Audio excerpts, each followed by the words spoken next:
მოგესალმებით, თქვენ უყურებთ გამოშვებას Top News. ახალციხეში რუსთაველის 124-ში კინოკლუბის დანგრევის და მის ადგილას ახლის აშენების ტენდერი ორ ეტაპად გამოცხადდა. ინფორმაცია სახელმწიფო შესყიდვების ვებგვერდზეა გამოცხადებული. სატენდერო დოკუმენტის მიხედვით კინოდარბაზი და მედიათეკის მშენებლობას 1 წელზე მეტი დასჭირდება. კერძოდ პირველ ეტაპზე 65,000-მდე ლარად იგეგმება არსებული ყოფილი საბჭოთა მესაზღვრეებისთვის აშენებული კინოდარბაზის დემონტაჟი, რადგან მერიაში ამბობენ, რომ შენობა ავარიულია. თუმცა კადრებში ჩანს, რომ შენობის ფანჯრებზე ახალი ჩარჩოებია დამონტაჟებული. რატომ დაუმონტაჟეს ავარიულ შენობას ფანჯრები? მერიიდან ამ კითხვაზე პასუხის მიღებას ველოდებით. მეორე სახელმწიფო შესყიდვა კინოკლუბისა და მედიათეკის მშენებლობას ეხება, რომლისთვისაც 5 მილიონამდე თანხაა გათვალისწინებული. კინოკლუბის მშენებლობასთან დაკავშირებით შეკითხვა ახალციხის მერს ირაკლი ლაზარაშვილს 22 ნოემბერს 2025 წლის ბიუჯეტის დოკუმენტის განხილვის დროს ვკითხეთ. ვნახოთ მისი კომენტარი. საბჭოთა მესაზღვრეების ყოფ ტერიტორიაზე არსებული კი მისი დემონტაჟი მოხდება და მოხდება ახალი შენობები. როგორც არის სამუსიკო სკოლა, როგორც არის კინოკლუბის ანუ კულტურის ცენტრის აშენება, როგორც არის სპორტული კომპლექსის რეაბილიტაცია, მშენებლობა, ხო რეკონსტრუქცია. ეს იმდენად დიდი პროექტებია, რომ ეს რამოდენიმე თვეში, ეს 3 თვეში და 5 თვეში ვერანაირად ვერ დასრულდება. ეს წელიწადში ის რომ მოხდეს კინობეტონის სამუშაოები, სხვადასხვა სამშენებლო სამუშაოები, მისი აღჭურვა, ამას ერთი წელი ნამდვილად ვერ იყოფებოდა პროექტით გათვალისწინებულია დაახლოებით 18-20 თვე, როგორც მე მახსოვს. ასე რომ ზოგადად მშენებლობა არ არის ის რომ ააშენო რაღაცა რამოდენიმე დღეში და შევიდეთ საცხოვრებლად.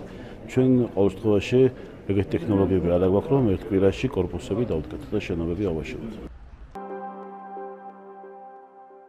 იუმორისტი ონისე ცხადაძე, მსახიობი ანდრო ჭიჭინაძე და კიდევ 9 პირი სასამართლომ პატიმრობაში დატოვა. ხდომაზე მოსამართლემ მათ მიმართ აღკვეთის ღონისძიების სახით პატიმრობის ძალაში დატოვების საკითხზე იმსჯელა და ადვოკატების უშუალომდგომლობა არ დააკმაყოფილა. პირები პირველი აქციის დროს დააკავეს. მათ ბრალი ჯგუფური ძალადობის მუხლით წარედგინათ. პროცესის პარალელურად სასამართლოსთან საპროტესტო აქცია მიმდინარეობდა.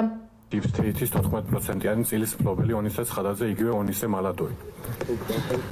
თავიდან დავიწყებ ჩემი სამოქალაქო პოზიციით, არ მაინტერესებს დღეს მიუხედავად იმისა, რომ რთულია პატიმრობაში ყოფნა, არავისთვის არ არის მარტივი. არ მაინტერესებს თუ დამტოვებთ პატიმრობაში ამ ქვეყნის გულისთვის ადამიანები კვდებოდნენ და მეც არ მინდა რომ ნაკლები გავაკეთო ვინმეს.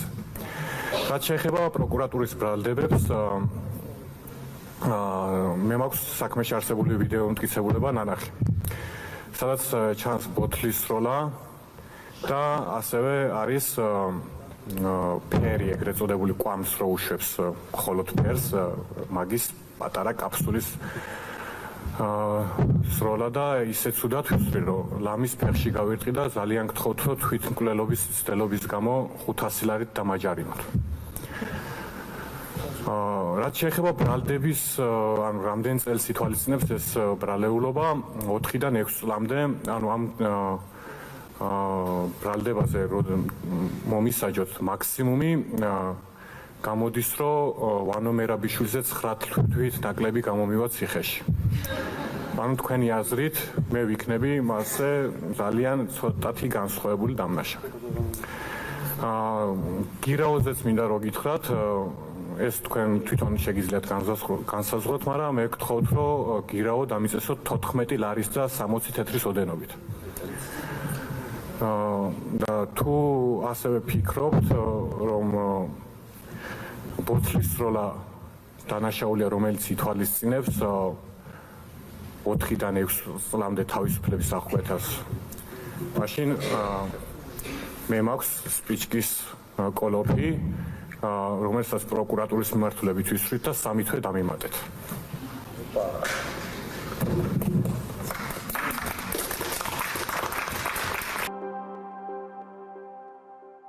ევროპის ქვეყნებში 13-ჯერ მეტია პენსია საქართველოსთან შედარებით. კვლევას აი ესეთი ავრცელებს.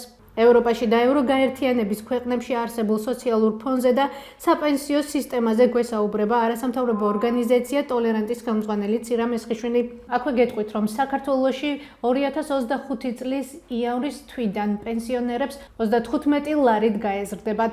ევროპის ქვეყნების და არა მარტო ევროკავშირის პოლიტიკა, სოციალური პოლიტიკა არის მორგებული ადამიანის უფლებებზე, რა თქმა უნდა. განსაკუთრებით ხანდაზმულთებთან დაკავშირებით და ყველა ქვეყანაში თავისებურად არის ეს გათვლილი, მაგრამ ყველა არის მათ სასარგებლოდ. მოხუცების მიმართ გარდა იმისა, რომ მათი პენსიები საკმაოდ მაღალია და თქვენ ძალიან კარგად მოგეხსენებათ, რომ ეს ადამიანები, რომელთაც მთელი ცხოვრება დაძაბული შრომა აქვთ გატარებული, ძალიან ესეთი საათები, სამუშაო საათები, ნებისმიერი პროფესიის ადამიანზე არის საუბარი, მათ აქვთ ღირსეული სიბერე. აი ეს სიტყვა, რომელიც ჩვენ არ გაგვაჩნია სამწუხაროდ. ღირსეული სიბერე თუ რომელიმე მოხუცე არ არის ძლიერი და რა ქვია, სოციალურად ძლიერი ოჯახის წევრი. აი ეს ღირსეული სიბერე სწორედ საიდან მოდის ეს ტერმინი? სწორედ იმ ქვეყნებიდან მოდის, სადაც ნამდვილად მოხუცები ატარებენ ამ თავის ღირსეულ სიბერეს, იმათ ყურადღება გადატანილი გართობაზე, დასვენებაზე, თავისი ჯანმრთელობის შენარჩუნებაზე და სწორედ აქეთკენ მივდიოდით ჩვენ. რატო გვინდოდა ჩვენ იმ დიდ ოჯახში შესვლა? სწორედ იმიტომ, რომ ჩვენი საქართველოში მცხოვრები ხანდაზმულებიც ყოფილიყვნენ ბედნიერები და ჩვენ ახლა ხსნით რაღაც პატარ-პატარა კლუბებს 60+ და ასე შემდეგ, რომ გვინდა რომ ადამიანებს გაუხანგრძლივოთ რამენაირად ის კარგი სასიამოვნო წუთები და დღეები, რომელიც მას მოუტანს რაღაც კმაყოფილებას. ჩვენ ეს დაახლოება გვინდა მეტი არაფერი, რომ მოხუცი იყოს ძალიან დაფასებული და მოხუცი ხანდაზმული ადამიანი, რომელმაც ძალიან ბევრი რამ გააკეთა შვილებისთვის, ოჯახისთვის, სახელმწიფოსათვის, ღებულობდეს იმას, რაც მას ეკუთვნის. ლოს-ანჯელესში ხანძარსათამდე პირი ემსხვერპლა. ამის შესახებ ინფორმაცია CNN-ი ადგილობრივ ხელისუფლებაზე დაყრდნობით ავრცელებს. ამავე წყაროსნობით ტყის ხანძრებმა გაანადგურა 10,000-მდე შენობა ნაგებობები. CNN-ი ლოს-ანჯელესის პოლიციაზე დაყრდნობით წერს, რომ დააკავეს მამაკაცი, რომელიც ქალაქის ვუდლენდ ჰილსის რაიონში ხანძრის განზრახ-გაჩენის მცდელობაში აიჩუმიტანილი. ამერიკის შეერთებული შტატების კონგრესი ახალი შემადგენლობით შეუდგა სამუშაოს. ვრცლად გიტოვებთ სტუდია ვაშინგტონს. მეტი და დეტალური ინფორმაციისთვის ეწვიეთ ჩვენს ვებგვერდს TokTV_G და Facebook გვერდს TokTV. გმადლობთ, რომ გვიყურებთ. ბედნიერ უქმეებს გისურვებთ.